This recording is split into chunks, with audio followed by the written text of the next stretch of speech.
Soyez les bienvenus sur ma chaîne. Aujourd'hui, je vous raconte l'histoire de Claire, une infirmière en déroute. Dans un hôpital à taille moyenne, situé dans une ville animée, travaillait une infirmière nommée Claire. Au départ, Claire avait toujours rêvé d'être infirmière pour soulager les souffrances des autres. Elle était passionnée et pleine d'énergie. Cependant, au fil des ans, son enthousiasme s'était éteint.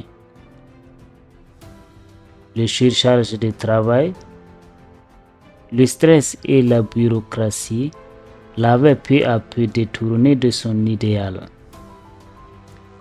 Claire était devenue cynique, désinvolte et souvent désagréable avec les patients. Sa mauvaise attitude était palpable tous les jours. Elle parlait aux patients avec impatience et manque de respect, les considérant parfois comme des fardeaux. Les collègues de Claire commençaient à s'inquiéter, mais chaque fois qu'ils lui faisaient part de leurs préoccupations, elle les repoussait en affirmant qu'il exagérait. Un jour, lors d'un service particulièrement chargé en pleine saison grippale, Claire eut une rencontre qui allait bouleverser son quotidien. Un patient du nom de M. Karim, âgé de 70 ans et récemment opéré, était arrivé à l'hôpital furieux. Il se plaignait de douleurs intenses et se sentait négligé depuis plusieurs heures. Monsieur Karim, déjà impatient par nature, n'appréciait guère d'être traité comme un numéro dans un système dépassé.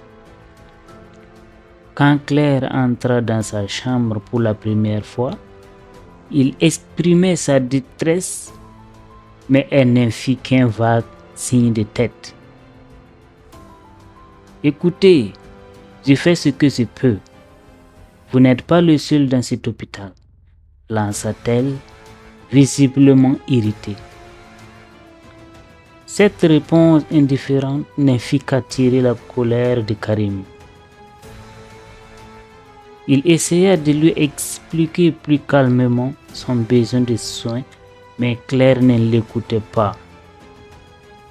Elle s'emporta à son tour, exposant son stress et sa fatigue face à des patients qui, d'après elle, ne comprenaient pas à quel point elle travaillait dur. Ce qui aurait dû être un moment d'écoute et de compassion se transforma en une confrontation désastreuse. Les jours passèrent et l'attitude de Claire envers ses patients ne s'améliora pas. Elle continuait à traiter M.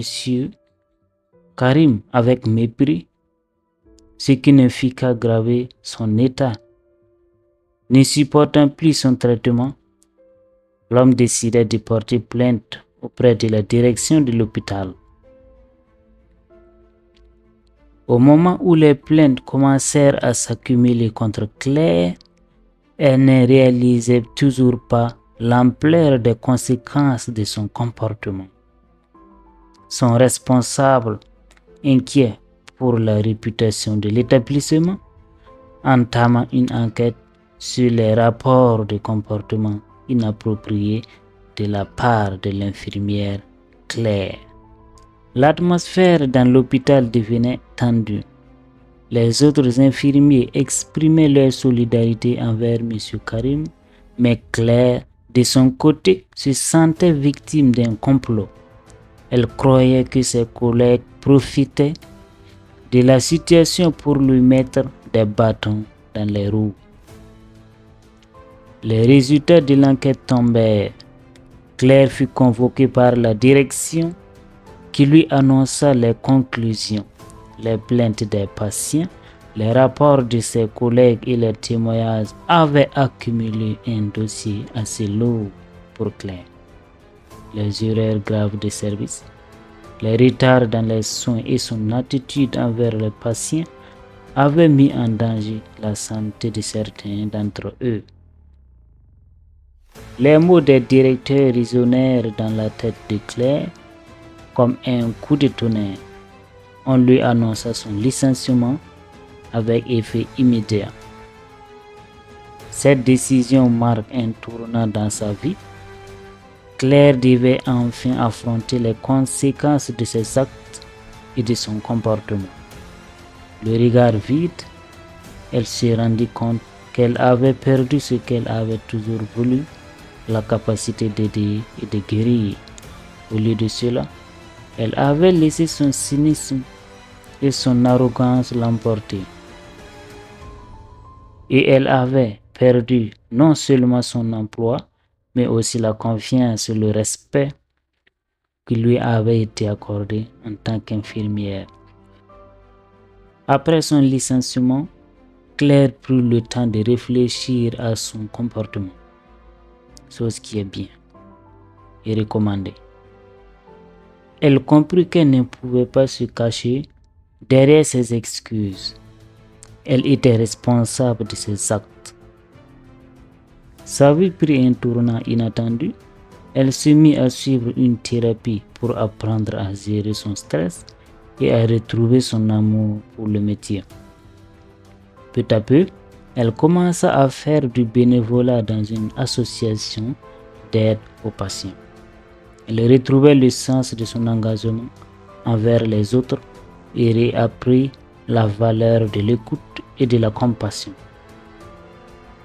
Claire avait perdu une bataille, mais elle avait commencé à retrouver son humanité. Elle a appris la leçon la plus importante de sa carrière. Un professionnel de santé doit toujours traiter les patients avec respect et dignité. La déontologie n'est pas juste un ensemble de règles, c'est une façon de voir le monde et de traiter ceux qui sont vulnérables. L'histoire de Claire est un avertissement sur le danger de perdre de vue les valeurs fondamentales de la profession. Dans le monde de la santé, le respect et l'empathie sont essentiels. Chacun doit se souvenir que derrière chaque dossier se trouve une personne avec des émotions, des peurs et des besoins. La déontologie n'est pas simplement une obligation, mais une responsabilité envers chaque patient qui franchit les portes d'un hôpital. Merci à toutes et à tous. N'hésitez pas à vous abonner